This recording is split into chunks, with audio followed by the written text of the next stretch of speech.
উদ্ভিদের কোষ প্রাচীর কি নিয়ে গঠিত? সেলুলোজ, প্রোটিন, কাইটিন নাকি ক্যারোটিন? সঠিক উত্তর হয়ে যাবে এখানে অপশান এ, সেলুলোজ।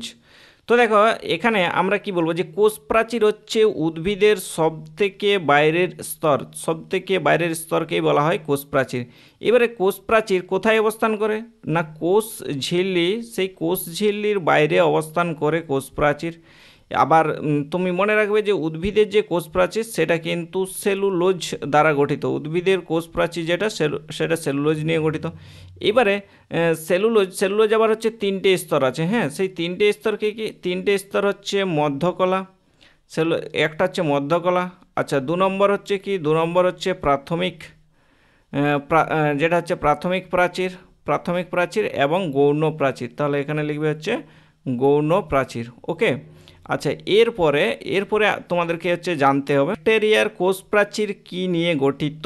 এখানে প্রশ্ন যদি আমি তোমাকে জিজ্ঞেস করি ব্যাকটেরিয়ার কোষ প্রাচীর কি নিয়ে গঠিত, তাহলে বলবে পেপটাইড ও গ্লাইকেন। তাহলে এখানে লিখবে পেপটাইড ও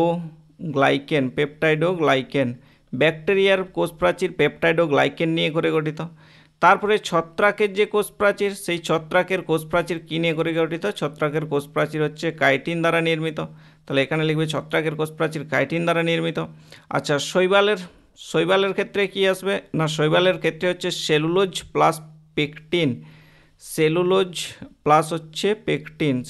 প্লাস পেকটিন। ওকে। আর প্রোটোজোয়ার কিন্তু কোনো মানে নেই, কোষ প্রাচীর নেই আর কি। তাহলে এখানে লিখবে যে প্রোটোজোয়ার এখানে কোনো প্রাচীর মানে কোনো কোষ প্রাচীর নেই আর কি। ঠিক আছে, মানে অধিকাংশের ক্ষেত্রেই এখানে হচ্ছে কি লিখবে যে কোষ প্রাচীর নেই। ঠিক আছে, কোষ প্রাচীর নেই।